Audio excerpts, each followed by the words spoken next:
सत्संग में आना बहुत बड़ी बात है, लेकिन सुन के अमल कमाना ये असली बात है। जब तक आप सुनेंगे नहीं, अमल करेंगे नहीं, तो कैसे मालिक की दया में रहमत बरसेगी।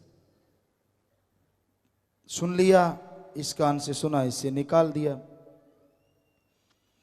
कई बार इंसानों के नाम होते हैं, नाम शेर सिंह खड़ा क्यों है, रास्ते में भाई कुत्ता भौंक रहा है।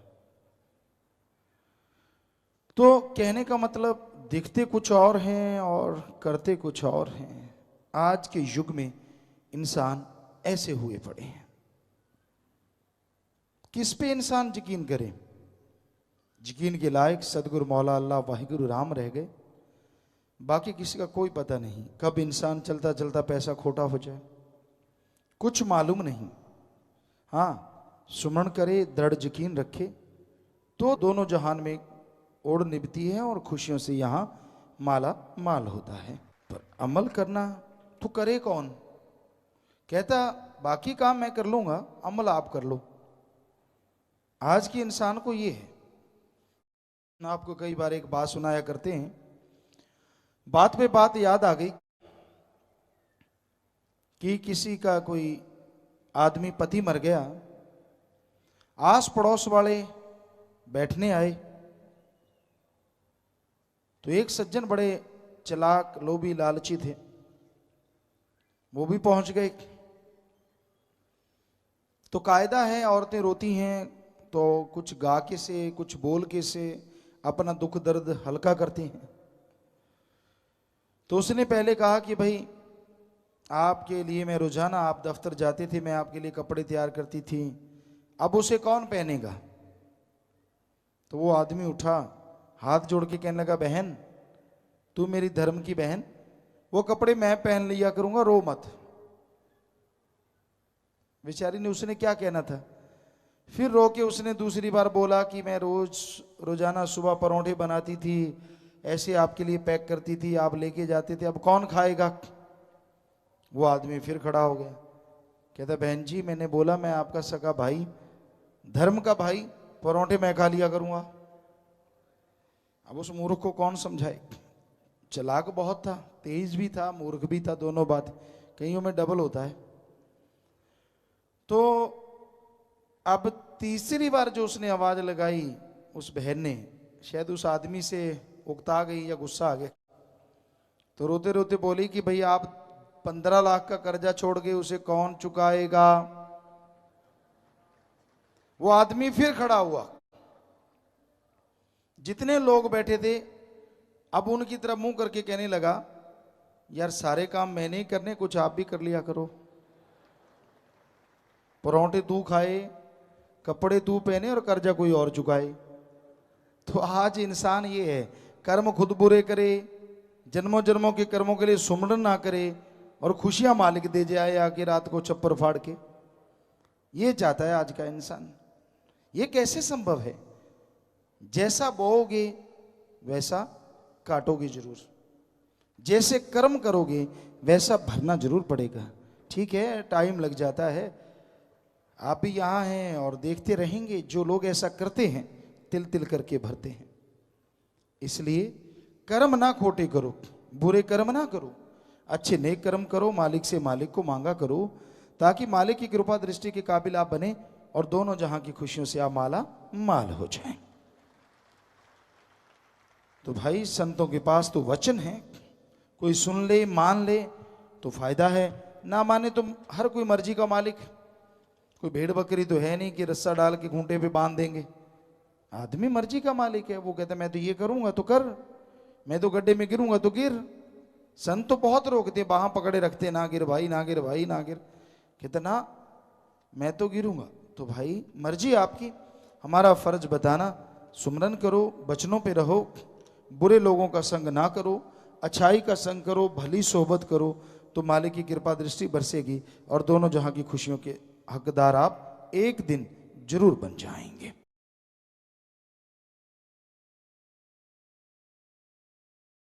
प्रभु अल्लाह वाहिगुरु गौड़ खुदा राम, अरबों जिसके हैं नाम, वो कण कण में, जर्रे जर्रे में मौजूद है, सबके अंदर वो रहता है, पर अंदर होते हुए भी हर किसी को वो नजर नहीं आता। उसको पाने के लिए सुमरन करना जरूरी है। उसको पाने के लिए अपने आप को उसके काबिल बनाना जरूरी है। कोई भी दिखावा, पाखंडवाद, कोई भी ढोंग मालिक तक लेके नहीं जाता। अगर वाकई आप मालिक से मिलना चाहते हैं तो अपनी भावना को शुद्ध करो। भावना अगर शुद्ध होगी तो मालिक को पाया जा सकता है। उसकी प्राप्ति के लिए जंगल, पहाड़, उजाड़ों में जाने की जरूरत नहीं है। अपने घर परिवार में रहते हुए, घर गृहस्थ में रहते हुए सुमरन करो सच्ची भावना से, सच्ची लगन से, तो मालिक को पा सकते हैं। और अगर कोई घर बार त्याग के मानवता की सेवा करता है, इंसानियत के राह पे चलता है, वो तो बेमिसाल है। वो तो कहने सुनने से परे खुशियां हैं। चलो, किसी भी तरह के जीवन को आपने चुना है, बस उसमें तालमेल बिठा के रखिए, राम नाम का और अपने फर्जों का। कर्तव्य का निर्वाह करते रहिए, बुरे कर्म छोड़ते जाइए, अच्छे कर्मों से अपने आप को जोड़ते जाइए। बुरे कर्म छूटते जाएंगे, अच्छे कर्मों से आप जुड़ते जाएंगे, आप गुणवान बन जाएंगे और मालिक के दर्श दीदार के काबिल होते जाएंगे। उसको पाने के लिए कोई तकलीफ नहीं उठानी पड़ती। उसको देखने के लिए कोई अलग से ढोंग या कपड़ा नहीं पहनना पड़ता। जैसे आप रहते हैं, जैसे कपड़े पहनते हैं, उन्हीं कपड़ों में, उसी धर्म में रहते हुए आप परम पिता परमात्मा को पा सकते हैं। बस भावना शुद्ध चाहिए, सोच शुद्ध चाहिए। भावना में अगर गड़बड़ है, आप दिखते कुछ और हैं, करते कुछ और हैं, दिखने में कुछ और हैं, करने में कुछ और हैं, दोगले दुनिया में सफल हो सकते हैं कहीं ना कहीं थोड़ा बहुत, भगवान की दरगाह में कभी सफल नहीं हो सकते। इसलिए दोगली नीति छोड़ के सीधा साधा रास्ता है, भावना से मालिक की राह पे बढ़ते चलो, यकीनन उसकी कृपा के काबिल बनते जाओगे। ये ना हो कि आप सत्संग सुनते हैं तो कुछ और हैं, और जैसे सत्संग के दायरे से बाहर निकलते हैं तो आप कुछ और के और ही हो जाते हैं। ऐसा नहीं होना चाहिए। ये अति जरूरी है कि आप शुद्ध भावना से और सच्ची भावना से दिल से मालिक को याद करें। और भावना कैसे पैदा होती है, उसके लिए संत पीर फकीर युक्ति बताते हैं, गुरु मंत्र बताते हैं, मेथड ऑफ मेडिटेशन बताते हैं। उस नाम शब्द से आप अपने विचारों को शुद्ध कर सकते हैं, अपने अंदर परमपिता परमात्मा के मिलन की तड़प पैदा कर सकते हैं। उस पर कोई टैक्स नहीं लगता, बिल्कुल मुफ्त, बिल्कुल फ्री। राम नाम का वो तरीका, वो मेथड संत पीर फकीर बताते हैं। जो सुन के अमल कमाते हैं वो जरूर मालिक की कृपा पात्र बन जाते हैं, और सुन के जो एक कान से सुना दूसरे से निकाल देते हैं, वो अपने कर्मों के दायरे में फंस के कर्मों का बोझ हमेशा उठाते रहते हैं। तो अगर आप परमानंद की प्राप्ति करना चाहते हो, सच्चा सुख चाहते हो जो टेम्परेरी ना हो, परमानेंट हो, तो गुरु मंत्र का जाप जरूर किया करो।